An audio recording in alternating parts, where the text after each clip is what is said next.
ಭಾರತ ರಾಷ್ಟ್ರೀಯ ಕಾಂಗ್ರೆಸ್ ಕಾರ್ಯಕರ್ತ ಬಂಧುಗಳ ಬ್ಲಾಕ್ ಅಧ್ಯಕ್ಷ ಹಾಗೂ ಉಳಿಯಾರ್ನ ಕುಟುಂಬದ ಗ್ರಾಮಸ್ಥರ ಈಗ ತಾನೇ ನಮ್ಮ ಉಳಿಯಾರ್ ನಗರಕ್ಕೆ ಆಂಧ್ರ ಪ್ರದೇಶದ ಕಾಕದ್ರುವಿನ ಸನ್ಮಾನ್ಯ ಶ್ರೀ ವೆಂಕಟೇಶ್ವರನವರು ಒಂದು ಪಾದಯಾತ್ರೆ ಮುಖೇನ ಆಗಮಿಸಿದ್ದಾರೆ.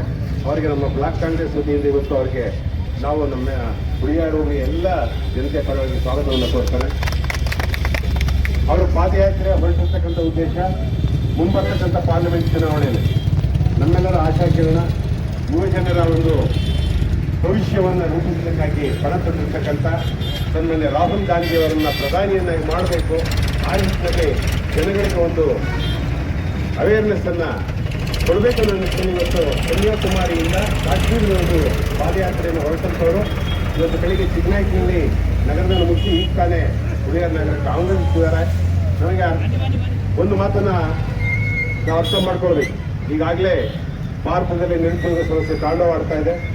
ಮೊನ್ನೆ ನಡೆದಂಥ ನೀಟ್ ಎಕ್ಸಾಮ್ನಲ್ಲಿ ಲಕ್ಷಾಂತರ ವಿದ್ಯಾರ್ಥಿಗಳು ಅವರ ಭವಿಷ್ಯದ ಜೊತೆ ಚೆಲ್ಲಾಟ ಆಡ್ತಕ್ಕಂಥ ಸ್ಥಿತಿಯನ್ನು ನಾವು ನೋಡಿದ್ದೀವಿ. ಸಾಕಷ್ಟು ವಿದ್ಯಾರ್ಥಿಗಳು ಆತ್ಮಹತ್ಯೆಯನ್ನು ಮಾಡಿಕೊಂಡಿದ್ದಾರೆ. ಕಾರಣ ಪರೀಕ್ಷಾ ವ್ಯವಸ್ಥೆಯಲ್ಲಿ ಯಾವುದೇ ರೀತಿಯ ಸುಧಾರಣೆ ಇದೆ. ಆ ಮಕ್ಕಳ ಭವಿಷ್ಯದಲ್ಲಿ ಚೆಲ್ಲಾಟ ಆಡಿ ಮತ್ತೆ ಮರುಪರೀಕ್ಷೆಯನ್ನು ಬಡಿಬೇಕು ಅಂತ ಆಯಿತು. ಆ ನೋವಿನಲ್ಲಿ ಸುಮಾರು 20ಕ್ಕೂ ಹೆಚ್ಚು ವಿದ್ಯಾರ್ಥಿಗಳು ಆತ್ಮಹತ್ಯೆ ಮಾಡ್ಕೊಂಡಿದ್ದಾರೆ. ಆದರೆ ಅದನ್ನು ಸಮರ್ಸ್ಕೊಳ್ತಾರೆ, ಮತ್ತೆ ಮರುಪರೀಕ್ಷೆ ಮಾಡಿದೀವಿ ಅಂತ. ಆದರೆ ಜವಾಬ್ದಾರಿ ಹೊತ್ತಂತ ವ್ಯಕ್ತಿಗಳು ಆ ಪರೀಕ್ಷೆ ನಡೀತಕ್ಕಂಥ ಸಂದರ್ಭದಲ್ಲಿ ಯಾವುದೇ ಅಕ್ರಮ ಆಗ್ತಿದ್ದಲ್ಲಿ ತಡಿಬೇಕಿತ್ತು, ಅದನ್ನು ವಿಫಲರಾಗಿದ್ದಾರೆ. ಅದನ್ನು ಪ್ರತಿಭಟನೆ ಮಾಡಿದಂಥ ವಿದ್ಯಾರ್ಥಿಗಳ ಮೇಲೆ ಲಾಠಿ ಚಾರ್ಜ್ ಮಾಡಿತ್ತು.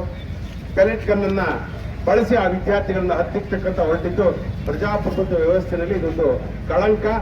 ಹಾಗಾಗಿ ಮುಂಬರ್ತಕ್ಕಂಥ ಚುನಾವಣೆಯಲ್ಲಿ ನಾವು ಪ್ರಜ್ಞಾವಂತರಾಗಿ ಸನ್ಮಾನ್ಯ ರಾಹುಲ್ ಗಾಂಧಿಯವರ ನೇತೃತ್ವದ ಕಾಂಗ್ರೆಸ್ ಪಕ್ಷಕ್ಕೆ ಬಹುಮತವನ್ನು ಕೊಟ್ಟು ಸನ್ಮಾನ್ಯ ರಾಹುಲ್ ಗಾಂಧಿಯವರನ್ನ ಪ್ರಧಾನಿಯನ್ನು ಮಾಡಿದ್ರೆ ನಮ್ಮ ದೇಶಕ್ಕೆ ಒಂದು ಒಳ್ಳೆಯ ಭವಿಷ್ಯವನ್ನು ನಾವು ನೋಡಬಹುದು ಅಂತೇಳಿ ಆಶಿಸಿ ಇವತ್ತೇನು ವೆಂಕಟೇಶ್ವರನವರು ಪಾದಯಾತ್ರೆ ಬಗ್ಗೆ ಆಗಮಿಸಿದ್ದಾರೆ. ಅವರ ಆಶಯಕ್ಕೆ ನಮ್ಮೆಲ್ಲರ ಬೆಂಬಲವೂ ಕೂಡ ಇದೆ. ಮುಂಬರ್ತಕ್ಕಂಥ ದಿನಗಳಲ್ಲಿ ಒಳ್ಳೆಯ ದಿನಗಳನ್ನು ನಾವೆಲ್ಲ ನೋಡೋಣ ಅಂತ ಹೇಳ್ತಾ ವೆಂಕಟೇಶ್ವರನಿಗೆ ಮತ್ತೊಮ್ಮೆ ನಾನು ಅವರ ಒಂದು ಈ ಕಾರ್ಯವನ್ನು ಮೆಚ್ಚಿ ಅವರಿಗೆ ಒಳ್ಳೆಯದಾಗಲಿ, ಅವರ ಆಶಯಗಳು ಈಡೇರಲಿ ಅಂತೇಳಿ ಹಾರಿಸಿ ನಾನು ಮಾತನಾಡುತ್ತೇನೆ. ನಮಸ್ಕಾರ. ಈಗ ಸನ್ಮಾನ್ಯ ವೆಂಕಟೇಶ್ವರವರು ಅವರು ತಮ್ಮ ಎಲ್ಲರಿಗೂ ನಮಸ್ಕಾರ. ರಾಹುಲ್ ಗಾಂಧಿ ಅವರು ಪ್ರಧಾನಮಂತ್ರಿ ಆಗದೆ ದೇಶವು ಅಭಿವೃದ್ಧಿದ ಕೊಂಡುತೊಡೆ ಎಂಬ ದಾದ ನಂಬರಿಕೆಯೊಳಗೆ ನಾನು ಈ ಪಾದಯಾತ್ರೆ ಆರಂಭ ಮಾಡಿಸಿದೆ. ಇಲ್ಲಿ ನನಗ ಆತ್ಮೀಯ ಸ್ವಾಗತ ನೀಡಿದ ನಮ್ಮ ಪ್ರಿಯತಮ ನಾಯಕ ಶ್ರೀ ಕಿರಣ್ ಕುಮಾರ್ ಸರ್ ಅವರು, block president Chikkanna, everyone, I am saying my heartful thanks to each and everyone. Already our leader Kiran Kumar sir said about today what's going on in our country regarding students, youth, unemployment, everything we are observing since last 12 years, what happening in our country. Each and everyone suffered by the BJP as well as Amit Shah and Modi. Nowadays Amit Shah and Modi are working for the corporates. They are not for Karmika, Karshaka, Raitu, Vidyarthi. They are not with us. They are working for only corporate people like Adani and Ambani. Our Prime Minister Narendra Modi and Amit Shah selling our country, and Adani, Ambani are buying our country.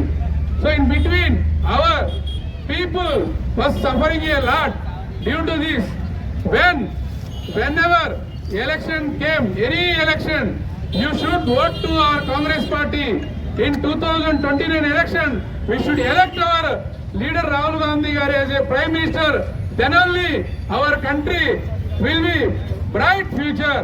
That is the motto of this Padayatra. And I am thanking our Kiran Kumar sir once again, who came here to bless me. Once again, thanks to everyone. Thank you very much. Thank you very much. ಈ ದಿನ ನಮ್ಮ ಉಳಿಯಾರು ರಾಮ್ ಗೋಪಾಲ್ ಸರ್ಕಲ್ನಲ್ಲಿ ಒಂದು ಸುದಿನ. ಯಾಕಪ್ಪ ಅಂದರೆ ಇವತ್ತು ನಮ್ಮ ಉಳಿಯಾರಿಗೆ ಕಾಟೂರಿ ವೆಂಕಟೇಶ್ವರರು ಅಂತಕ್ಕಂಥ ಒಬ್ಬ ಕಾಂಗ್ರೆಸ್ ಮುಖಂಡರು ಇವತ್ತು ಉಳಿಯಾರಿಗೆ ಬಂದು ರಾಹುಲ್ ಗಾಂಧಿಯನ್ನು ಪ್ರಧಾನಿಯನ್ನಾಗಿ ನೋಡುವಂಥ ಮಾದಾಸೆಯನ್ನು ಹೊಂದಿ ನಮ್ಮ ಉಳಿಯಾರ ಗ್ರಾಮಕ್ಕೆ ಇವತ್ತು ಆಗಮಿಸಿದ್ದಾರೆ. ಅವರಿಗೆ ಇವತ್ತು ನಾವು ಸ್ವಾಗತ ಮತ್ತು ವಂದನೆಯನ್ನು ಅರ್ಪಿಸ್ತಿದ್ದೀವಿ. ಹಾಗೂ ನಮ್ಮ ಕಿರಣ್ ಕುಮಾರ್ ಸಾಹೇಬರು ಇವತ್ತೆಲ್ಲೂ ಹೋಗ್ತಾರೆ. ಇವತ್ತು ಒಂದು ನಮ್ಮ ಒಂದು ಇದೇನು ಕಾಟೂರಿ ರಾವ್ ವೆಂಕಟೇಶ್ವರ ಇಲ್ಲಿ ಬರ್ತಾ ಇದಾರಣ್ಣ ಅಂತ ಹೇಳಿದ ತಕ್ಷಣ ಇಲ್ಲ ಇವತ್ತಿದ್ದು ಅವ್ರನ್ನ ವೆಲ್ಕಮ್ ಮಾಡೋಣ ಅಂತ ಹೇಳಿ ಇವತ್ತು ಇಲ್ಲಿ ಒಂದು ಕಾರ್ಯಕ್ರಮಕ್ಕೆ ಬಂದಿದ್ದಾರೆ. ಅವ್ರಿಗೂ ಮತ್ತು ಸ್ವಾಗತವನ್ನು ಬಯಸ್ತಿದ್ದೇನೆ. ಹಾಗೂ ಎಲ್ಲ ನನ್ನ ಕಾಂಗ್ರೆಸ್ ಮುಖಂಡರುಗಳಿಗೂ ನಾನು ಸ್ವಾಗತವನ್ನು ಬಯಸ್ತಿದ್ದೇನೆ. ಕಾರ್ಯಕ್ರಮದಲ್ಲಿ ಕಾಟೂರಿ ವೆಂಕಟೇಶ್ವರ ರಾಯಲು ಒಂದು ಆಂಬಿಷನ್ ಅನ್ನು ಹೊಂದಿದ್ದಾರೆ. ಏನು ಆಂಬಿಷನ್ ಅಂತಂದ್ರೆ ನಮ್ಮೆಲ್ಲರ ಯುವ ನಾಯಕ ಕಣ್ಮಣಿ ಹಾಗೂ ಬಡಜನತೆಗಾಗಿ ಶ್ರಮಿಸ್ತಕ್ಕಂಥ ರಾಹುಲ್ ಗಾಂಧಿಯನ್ನ ಪ್ರಧಾನಿಯನ್ನಾಗಿ ನೋಡ್ತಕ್ಕಂಥ ಒಂದು ಆಸೆಯನ್ನು ಹೊಂದಿದ್ದಾರೆ. ಯಾಕಪ್ಪ ರಾಹುಲ್ ಗಾಂಧಿಯನ್ನ ಅಂತ ಒಂದು ಮಟ್ಟಕ್ಕೆ ಅವರು ನೋಡ್ತಾರೆ ಅಂತಂದ್ರೆ ರಾಹುಲ್ ಗಾಂಧಿಯಲ್ಲಿ ಅವ್ರು ನೋಡ್ರಿ ಬಹಳ ಸರಳ ಜೀವಿ. ಅವರು ಒಂದು ಟೀ ಶರ್ಟ್ ಒಂದು ಪ್ಯಾಂಟು, ಅವರು ಯಾವ ಲೆಕ್ಕ